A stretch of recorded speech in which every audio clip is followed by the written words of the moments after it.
دیا گیا ہے۔ الیکشن ایکٹ 2007 کے باب 7 میں سینٹ انتخاب کا مکمل طریقہ، یہ میں پہلے بھی ذکر کر چکا ہوں آپ کے ساتھ، اور یہ اور دیکھیں نا ایکٹ میں جج افریدی صاحب کا کہنا تھا ایکٹ میں تو خفیہ رائے شماری کا ذکر ہے، آئین پاکستان میں انڈر دی کانسٹیٹیوشن کا ذکر ہے، تو یہ ساری انٹرپریٹیشن جو ہے نا وہ ساری اسی میں انہوں نے کہا کہ ہم اسی لیے حکومت جو ہے نا پریزیڈنٹ کی طرف سے، تیسری جورسڈکشن جو میں بتانا معذرت کے ساتھ بھول گیا تھا، اچھا ہوا ساتھ ہی ذکر کرتے ہوئے اس کا بھی اضافہ ہو جائے گا، تیسری جورسڈکشن وہ آتی ہے آرٹیکل 186 کے تحت جو ایڈوائزری جورسڈکشن ہے، اس میں بڑا لا کلیئر ہے، چیزیں ساری سامنے آ گئی ہیں کہ ایڈوائز کرنا ہوتا ہے سپریم کورٹ نے، اور انہوں نے اپنی پوزیشن جو ساری کلیئر کی کہ سپریم کورٹ کے سامنے حکومت اسی لیے آئی ہے۔ الیکشن ایکٹ 2017 میں اس کا ترمیم کا مسودہ تیار پڑا ہوا ہے، کسی وقت پارلیمنٹ میں پیش کیا جا سکتا ہے، لیکن چونکہ یہ اس کی تشریح چاہیے آئین کے آرٹیکل 226 کے تحت کہ انڈر دی کانسٹیٹیوشن میں نہیں آتا، 59 کے اندر سیٹوں کی ڈسٹریبیوشن تو دی ہوئی ہے لیکن الیکشن کا طریقہ کار نہیں دیا ہے، صدر اور وزیر اعظم کے حوالے سے وہ ساری باتیں یہ بھی ساری رکھی، عدالت نے بڑا یعنی ایک موقع بھی یہ رکھا کہ اقلیتوں کا انتخاب خفیہ نہیں ہو تو پھر سینٹ کا انتخاب خفیہ کیوں ہے، یعنی یہ بڑا سیدھا سا اقلیتوں کا جب آپ کو پتہ ہے آنا ہو اور اس کانٹیکس میں بڑے آرام سے چیزیں ساری، یعنی یہ بتانا یہ ہے کہ الیکشن میں یہ دو رائے کیوں چل رہی ہیں۔ جسٹس عمر عطا بندیال صاحب نے جب ایک ریمارکس دیے کہ خفیہ اور اوپن بیلٹ میں فرق کیا ہے، انہوں نے کہا اس میں ایک ہی فرق ہے، اوپن بیلٹ میں ووٹ بیلٹ پیپر کے پیچھے اس کا نام لکھا ہوتا ہے کہ کون ووٹ ڈال رہا ہے تاکہ پتہ چل سکے کس کس کو کیا ووٹ پڑے ہیں، وہ کلیئرٹی ہوگی یہ، اور اسے پتہ چل سکے گا۔ اٹارنی جنرل صاحب نے کہا کہ کس کو ووٹ دیا ہے، یہ کلیئرٹی آ جائے گی، اور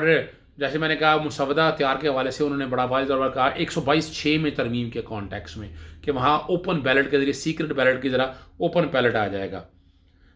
اور اگر سینٹ عدالت نے سینٹ کا الیکشن آئین کے تحت کرا تو اس سے بڑی پیچیدگیاں پیدا ہو جائیں گی، ایسے میں سینٹ الیکشن کی مخصوص نشستوں پر الیکشن ناممکن ہو جائے گا، چونکہ وہاں مخصوص نشستوں کا طریقہ کار دیا، پھر اگر وہ خفیہ کے ذریعے ہو تو پھر کیسے ہو سکے گا، یہ کلیئرٹی چاہیے ہوگی، اور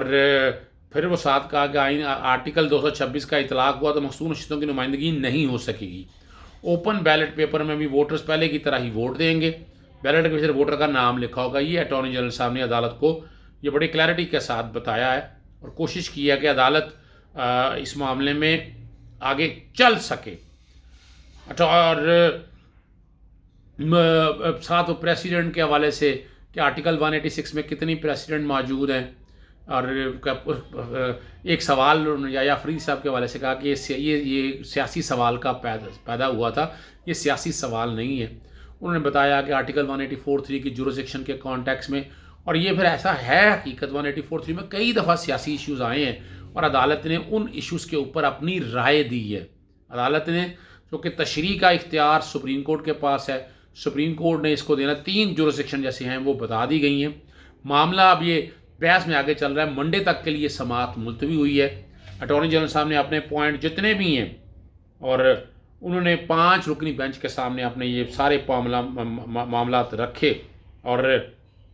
اب دیکھنا یہ ہے کہ سپریم کورٹ پر اس طرح اب کیا آگے چلتی ہے۔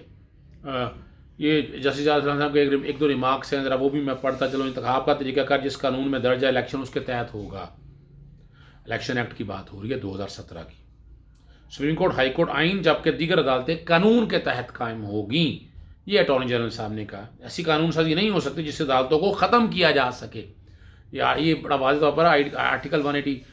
یعنی لکھا ہوا اسپیسیفک جورسڈکشن دی ہوئی ہیں، 3 آپ کو پتہ 3 ستون ہیں،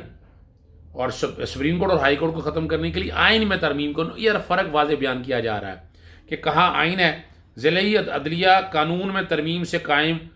اور ختم کی جا سکتی ہے، یہ فرق ذرا بتایا ہے کہ آئین میں ترمیم کہاں ہونی ہے اور قانون میں ترمیم کہاں ہونی ہے، یہ ذرا کلیئرٹی کے ساتھ کچھ چیزیں سامنے آئی ہیں جس سے پھر آگے چیزیں چلیں گی، اور آگے جو بھی بات سامنے آتی ہے اور ایسے فائنلٹی کی طرف جو چیزیں جائیں گی اس سے پھر آگے راہ متعین ہو سکے گی۔ بظاہر ابھی تک تو لگ یہی رہا ہے کہ اٹارنی جنرل صاحب اپنا کیس بنانے میں کامیاب ہو چکے ہیں، انہوں نے اپنا کیس بلڈ کر لیا ہے، اور ساتھ ساتھ عدالت کو ساتھ لے کر چل رہے ہیں بڑی انٹیلیجنٹلی. اور میرا ایک اوپینین اس میں شاید تھا کہ یہ 199 یا 184(3) میں سیٹل ہونا چاہیے تھا،